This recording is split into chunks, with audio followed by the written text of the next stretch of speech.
people say to me, it just gets so confusing with all these names, and you have Judah and Israel and this king and that king and, another king and another prophet. And I can't really pronounce the king's name, and the prophet kind of sounds like the last prophet.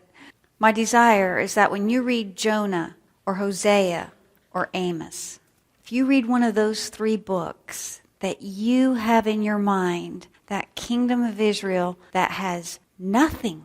It has no support religiously from their king to turn the people to God. It has no support from the priests to turn the people to God. It has nothing except for these prophets and those background godly people who don't really have a big place, but they're there.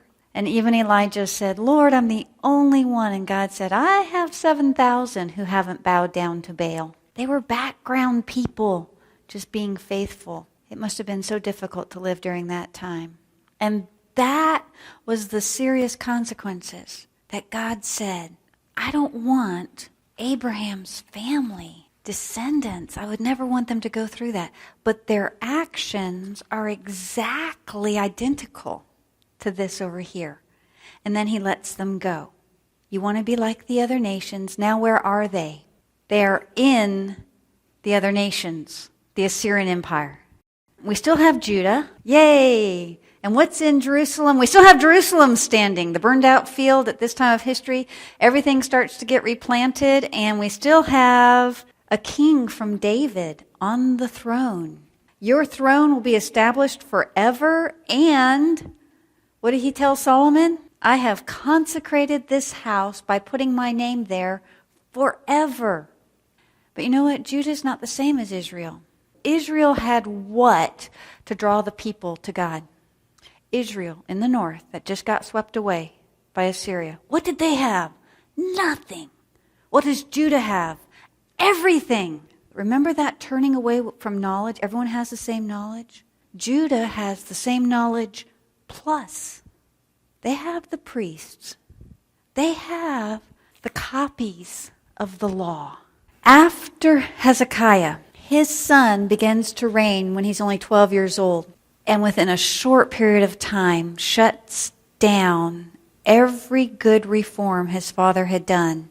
Not only that, but his son institutes witchcraft, turns to mediums and sorcerers. Not only that, closes up the temple. Not only that, burns children. This is what the pagan nations in Canaan did. Not only that, if you were a prophet of the true God, he put them to death. It says Jerusalem, he filled with bloodshed from one end of Jerusalem to another. There wasn't a corner of Jerusalem that had not had some violent crime committed in it.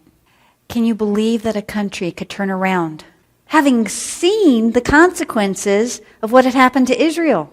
We're talking some time is passing, but even then, 50 years? What can happen in a nation over 50 years? What can happen in a nation morally?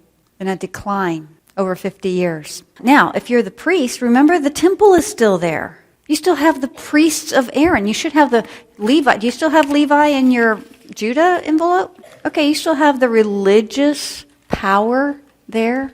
So if you want to keep your job, what do you start doing? You start saying whatever your king wants you to say. Now, if you were someone living at this time, you would know without a doubt, that is a sham. That is nothing but money driven. And the people knew it, and more importantly, God knew it. It is because of what Manasseh has done that God says, okay, enough. They don't want to live my ways. They don't want to be my people. They don't want to know me. They want to be like the other nations. But he's not going to just scatter Judah. This is where we see the hand of God. Because when Assyria comes in, their method is just to scatter. When Babylon comes, they take large groups of people and keep them together and move them over into Babylon in communities. Do you see how that's going to be so different than what happened with the northern kingdom? In preserving the kingdom of David, that split allows the runaway train to not carry David's family away with it. David's family is still in Jerusalem. But their time is up. They have 40 years, and the clock is ticking. The priest that God called to be a prophet was Jeremiah. And this is what he says: Babylon will certainly take us all away.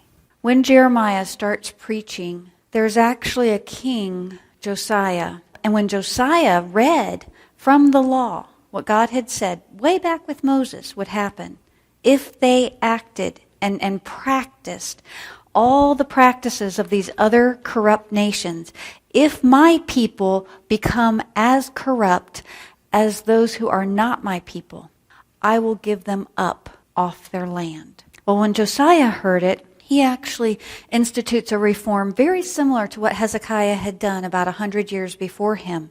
And he says, is there any hope? Can we delay this? Can we get out from underneath it? And this is the answer. You can delay it by turning to God, but you can't stop it from happening. It's coming. Josiah's tender heart towards God delayed it during his lifetime. God always wants what?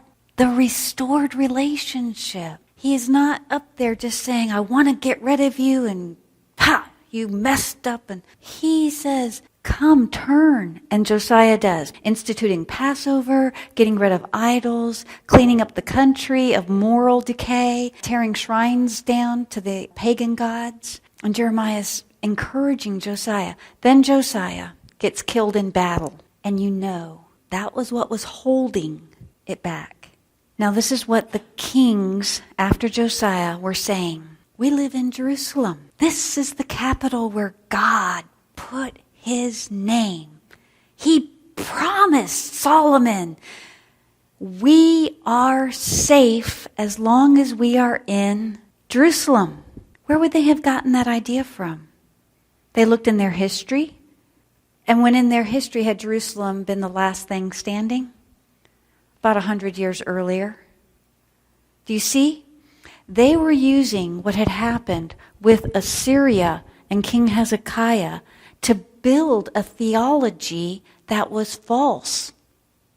But to them it seemed true. And this is what it said. It doesn't matter what I do because I live in Jerusalem. God would never destroy his temple. Now, where would they get that from? You have it. See a little David envelope? I promised Solomon, but yet God had also promised Solomon, if you turn away, I will reduce this to a heap of rubble, and everyone will just look at it shocked. God is now moving things into a broad perspective. This is different. We haven't seen this. It's always been about Abraham's family. But now, take out the Babylon card. From the other nations, do you remember the Tower of Babel? Genesis chapter 11. We've come full circle. After Josiah is killed in battle, Nebuchadnezzar comes down in 605. He takes the nobility and the leaders out. Do you see the tree? The cream of the crop has just been lopped off the top. And listen, do you see the leftovers down there at the bottom? The heart of the tree is rotted out. You know what the priests at the temple are still saying? God will never let the temple be destroyed. It was a false hope, and everyone believed it. You are safe if you are in Jerusalem. You're safe. Don't worry. Now God is telling them all this time, Jeremiah is there preaching in the city. Bend. Put your head under the yoke of Babylon. Go with him. That's not what Hezekiah had done with Assyria. Hezekiah, don't talk, stand. That's not what they're supposed to do here. You see, if you read Isaiah about the Assyrian invasion and you read those verses, the prophet is talking to that situation, but now it's a different situation, and God is saying, I want you to submit to this discipline. Do you understand how difficult it was for Jeremiah to stand there and see his beloved country removed section by section, knowing that was God's will because their time was up, because they would not listen? This is why Jeremiah is called the weeping prophet. And if you and I had his job, our eyes would be constantly filled with tears. He is watching the systematic removal of the people he loves.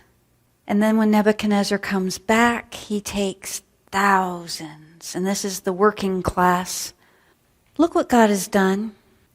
He's removing the tree. Do you see the tree coming down?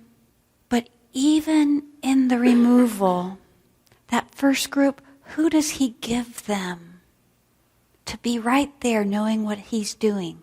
He gives them Daniel, Jeremiah, Ezekiel, Daniel. Those three major prophets. How many invasions did Nebuchadnezzar make? 3. Guess what? We have one prophet for each group of people. Do you see that?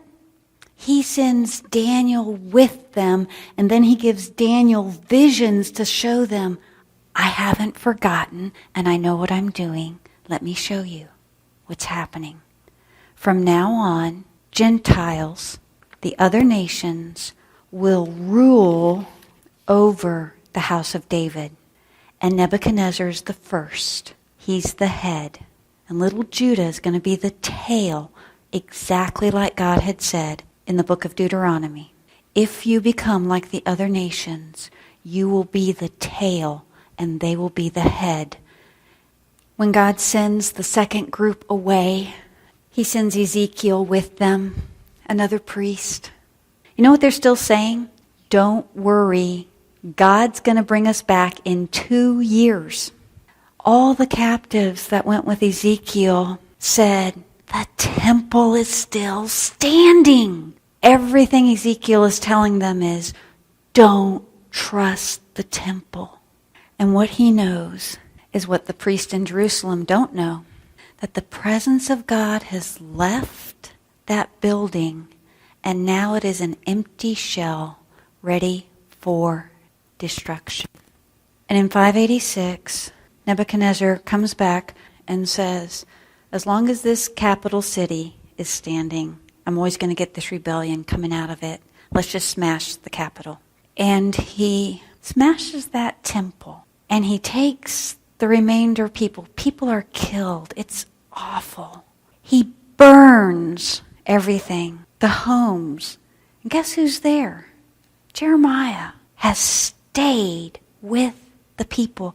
And he watches. Can you imagine those burning buildings? Can you imagine seeing the homes and then the walls? Nebuchadnezzar's Babylonian soldiers lay siege to the walls and they just start pulling all the walls around Jerusalem down. This city is not going to be able to defend itself ever again as long as I am the Babylonian Empire. It is over.